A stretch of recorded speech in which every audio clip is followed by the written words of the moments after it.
सोनम के घर फूलमती नाम की एक नौकरानी काम करती थी। उसके नैन नक्श बहुत सुंदर थे, बस रंग से वो काली थी। एक दिन, सोनम दीदी, आप कितनी सुंदर है और इतनी गोरी भी। काश मैं आपके जैसी गोरी होती। अरे लेकिन देख ना, कितनी मोटी हूँ मैं। मुझे तो पड़ोस की रानी अच्छी लगती है।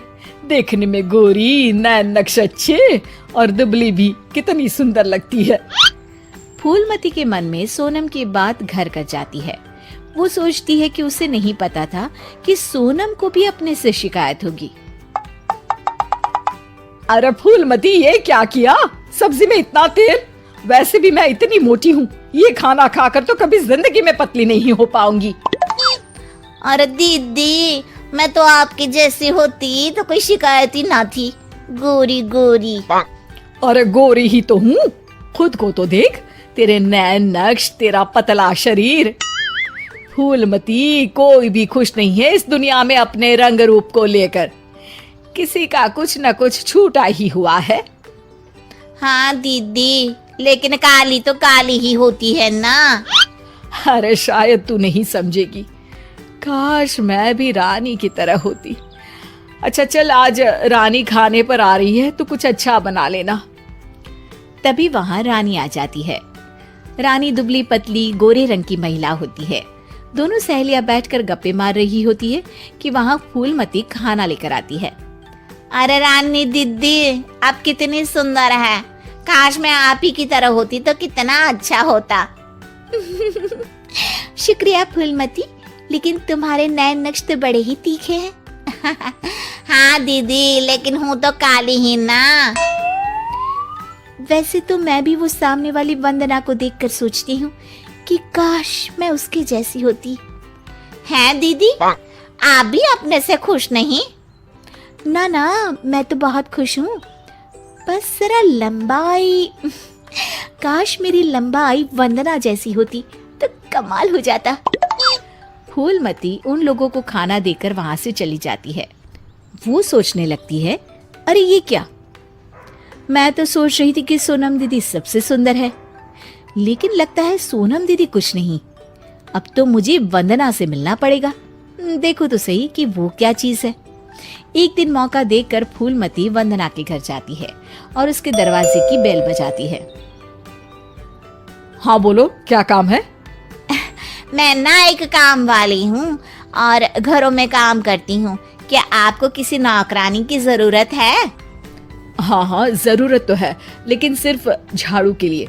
वो क्या है कि पोछा मैं खुद लगाती हूँ, जिससे मेरी फिगर मेंटेन रहती है।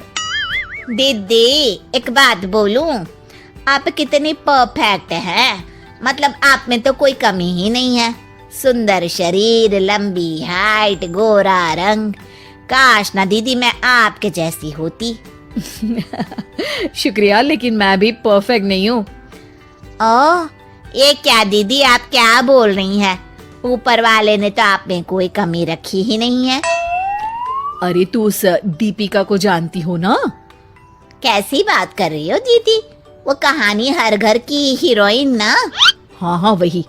उसकी त्वचा देखी है, कैसी दमकती चमकती, और कमर तो कितनी पतली है। हाय। पर दीदी, वो तो हीरोइन है, हीरोइन। वो तो पैदा ही ऐसी हुई होगी। हाँ वही तो, उसको तो भगवान ही ऐसा बनाया होगा, सुंदर, चमकता और दमकता। फूलमती सोचने लगती है, अरे ये क्या? आकांक्षाओं का कोई अंत ही नहीं है। कोई खुश नहीं है खुद से। हर किसी को किसी और जैसा दिखने की चाह है। अब तो किसी ना किसी तरह दीपिका से मिलने जाना होगा, लेकिन कैसे? फूलमती एक दिन दीपिका के घर जाती है, जहां उसका बॉडीगार्ड दरवाजा खोलता है। कौन हो तुम और यहाँ क्यों आई हो? मैं ना मैडम से मिलने आई हूँ, कोई बात करनी थी।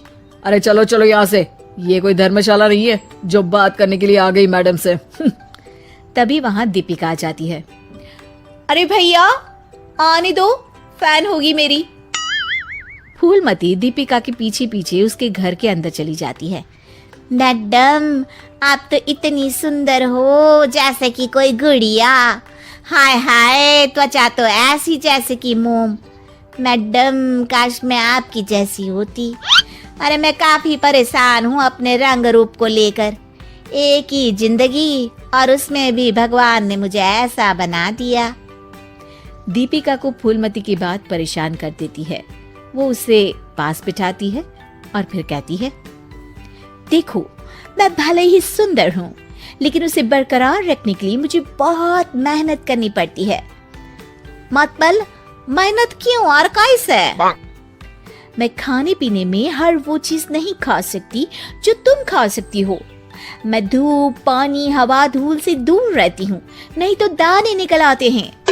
ना जी ना मैडम, मैं तो सारा दिन घूमू हूँ। बारिश में भीगना तो मुझे बहुत ही अच्छा लगे है। अरे महंगी महंगी क्रीम, पाउडर जिस दिन मैं लगाना छोड़ दूँ ना, तो देखो कैसी बुढ़िया सी शक्ल हो जाएगी मेरी। अरे मेरे ये सुंदर होठ, ये तो मैंने सर्जरी से करवाए हैं, जिसका मुझे बहुत ज्यादा ख्याल रखना पड़ता है। दीपिका की बात सुनकर फूलमती वहां से निकल जाती है। वापस आती है सोनम के पास और काम करने लगती है। अरे फूलमती, क्या हुआ? आज बड़ी खुश लग रही है। हमेशा तो परेशान सी रहती थी, अब किसके जैसा लगने की चाह है? किसी की तरह नहीं दीदी, भगवान ने तो मुझे बहुत ही अच्छा बनाया है। मेरे जैसे नैन, नक्श और काया हर किसी को नहीं मिलती। मुझे ना तो कोई महंगी क्रीम लगानी पड़ती है और ना ही खाने पीने में कोई परहेज करना पड़ता है। मौसम कोई भी हो, मैं तो पूरे मजे लेती हूँ। ना धूल से प्रॉब्लम और ना ही डॉक्टर के चक्कर। तो दीदी, मैं तो अब खुशी रहूंगी ना।